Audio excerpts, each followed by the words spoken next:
నక్షత్రులారా, సముద్రము, రాజులారా, భూరాజులారా అందరూ యెహోవాను స్తుతించుండి అని బైబిల్ చెప్తా ఉంది. మరి ఈరోజు ఆదివారము దేవుని స్తుతించలేని వారు పరిస్థితి ఎలా ఉంటుంది? వారు ఈరోజు ఎక్కడ ఉన్నారు? ఆ సమయం ఎక్కడ గడపాలా? ఆదివారం వాళ్ళు ఎక్కడ ఉండాలా? మరి ఎక్కడ ఉంటున్నారు? అంటే వారికి దేవుని భయం లేదా? దేవుడు అంటే వాళ్ళకి ఇష్టం లేదా?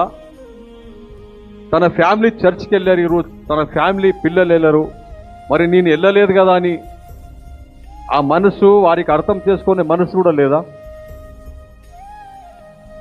సమాజ భయం లేదా?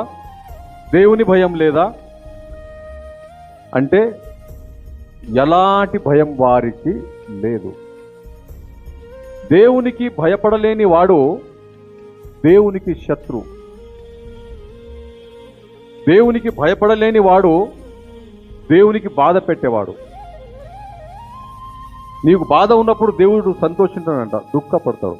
కానీ అది నీకు అర్థమైతలేదు.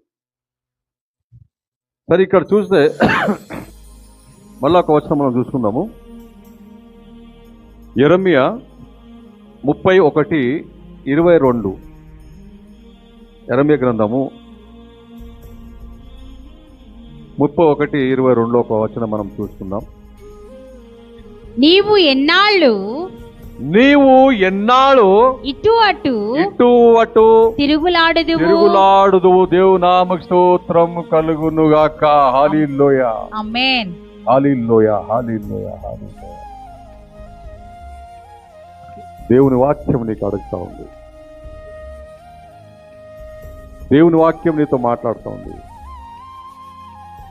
నీవు ఎన్నాళ్ళు ఇటు అటు తిరుగులాడుదువు. ఇటు అటు తిరుగుతూ ఉంటావు. ఎన్ని సంవత్సరంలో ఎందుకు స్థిరంగా ఉండలేవు? ఎందుకు నువ్వు సంఘానికి కట్టుబడి ఉండలేవు? ఎందుకు నువ్వు ప్రతి సండే రాలేవు? ఎందుకు నువ్వు ఇష్టం వచ్చినప్పుడు వస్తావు? ఎందుకు ఎందుకు ఎందుకు ఎందుకు అని బైబిల్ అడుగుతా ఉంది. దేవుని వాక్యం మాట్లాడుతూ ఉంది. ఎందుకు?